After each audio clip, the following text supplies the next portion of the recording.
Donc partie 2 suite d'IFM Moneo. Donc on va créer des éléments de localisation. Donc je vais prendre usine et je vais la positionner ici au niveau de lycée Jean Guéhenno. Donc usine, ok, pas de problème. Et puis maintenant je vais déclarer une machine que je vais positionner ici dans l'usine. Donc je vais l'appeler cette machine là Polyprod. Ok. Une fois que ça c'est fait, je vais pouvoir associer euh, maintenant des équipements à cette polyprod. Alors les équipements, on peut prendre directement tout le master IO-Link, ou je pourrais simplement prendre le capteur qui m'intéresse.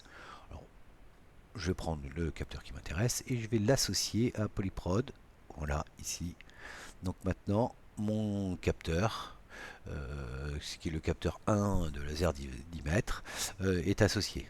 Ici, on va avoir toutes les informations qu'on peut retrouver sur le capteur. Device statut, donc le statut de l'équipement. Moi, ce qui va m'intéresser, c'est la mesure de distance. Je pourrais très bien avoir le paramétrage des sorties out 1, out 2, etc. Mais je prends du ciment. Si vous sélectionnez tout, il faut constater que ici, en fait, c'est le nombre de points d'information utilisés. Donc là, j'aurais utilisé 4 points d'information. Il faut savoir que bah, quand on a les zéros, bah, on ne peut plus. Donc je vais les désactiver. On voit ici que les valeurs changent ici. Là, ici. Donc là, j'en ai 22 disponibles. Ça me permet euh, de mettre un certain nombre de points de surveillance. Si vous voulez en avoir plus, il suffit de racheter des licences pour pouvoir le faire. Très bien, donc là j'ai fait ma localisation. Donc je vais fermer groupe d'appareils et puis maintenant je vais aller dans un tableau de bord. Donc dans le tableau de bord, imaginons que je sois le stagiaire 1, 2, 3, je vais choisir stagiaire et moi, je vais créer sur stagiaire un nouveau tableau de bord. Alors donc il me suffit d'aller faire édition d'un nouveau tableau de bord. Et à partir de ce moment-là, j'ai plus qu'à chercher les sources d'informations qui m'intéressaient. En l'occurrence, j'étais dans l'usine. Je me dis, ah ouais, c'est dans l'usine. Je veux chercher ma machine de la polyprod sur laquelle j'ai mon capteur qui est ici. Et donc, c'est ce capteur-là que je vais amener ici dans mon tableau de bord. Donc, je vais agrandir mon tableau de bord. Ici, on trouvera les informations. Donc là, je pourrais mettre le nom, polyprod, production. C'est ou la définition de, ou je, plus intelligemment, euh, mesure de distance par exemple. Maintenant, si mon tableau de bord me plaît pas dans cette, là on est en train de faire une mesure en temps réel, hein, donc si je change mon capteur, on voit que là effectivement les informations changent en temps réel de la valeur mesurée. Je peux avoir différentes possibilités. Je vais retrouver appareil aiguille par exemple, ok. Très bien, voilà. Je peux, alors on voit que mon appareil aiguille il est dimensionné d'ici à ici, donc là je dis ah bah tiens c'est pas très judicieux. Je vais lui indiquer la valeur maximum, sachant que mon capteur laser il peut mesurer que jusqu'à 10 mètres, donc je vais lui dire bah c'est jusqu'à 10.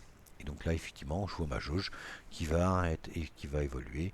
Alors je vais essayer de le mettre un peu moins loin, voilà, 10 cm, 15 cm à 1,40 m. Je peux lui insérer maintenant derrière ce tableau de bord ici une photo, donc je vais sélectionner une image. Je vais prendre ma polyprod, voilà, ouvrir. Et donc là, j'ai inséré mon image en arrière-plan. Je peux le rendre l'arrière-plan transparent. Et voilà, j'ai fait mon petit fichier. Hop, je vais refermer ça. Et là maintenant, j'ai plus qu'à sauvegarder mon tableau de bord. Il est fait. Si je le rends ici public, ça voudrait dire que les autres stagiaires ici à ce niveau-là pourront venir voir mon tableau de bord. Donc j'ai plus qu'à le sauvegarder. Et voilà. Donc là, je viens de créer mon tableau de bord, mon premier tableau de bord. Celui-ci, il ne me sert à rien. Si j'ai besoin de le supprimer, je vais pouvoir l'effacer. Voilà. Et donc là, j'ai mon tableau de bord de mesure de distance. Voilà pour la première partie, comment on édite un tableau de bord. Alors, je peux après aller dessus, si je viens cliquer ici, afficher les données en vue d'analyse.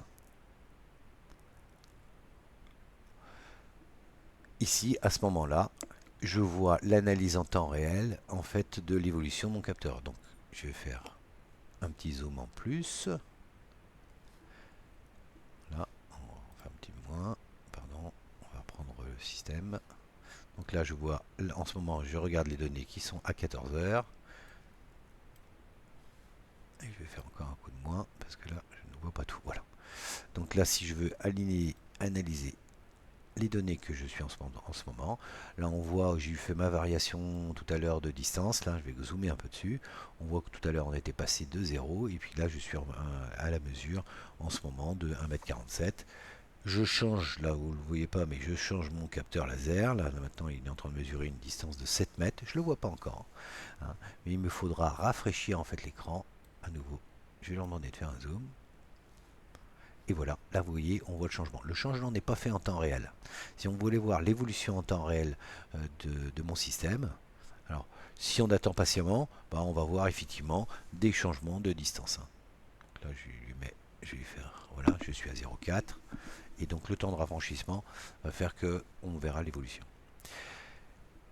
Si je reviens dans mon tableau de surveillance, ici, confirmer, ok, je confirme, je pourrais revenir dans Stagiaire 1, mon tableau de bord. Donc là j'ai ma mesure. Si je voulais voir quelque chose qui évolue en temps réel, je vais venir éditer mon tableau de bord, je fais une petite modification. Je vais lui demander ici d'aller chercher non plus la jauge aiguille, mais un graphe linéaire, et là vous allez voir, ça va évoluer en temps réel. Je vais le sauvegarder.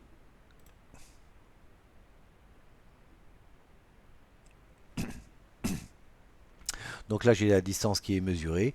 On voit que le cadencement, alors on peut choisir le cadencement, hein, il est toutes les 10 secondes.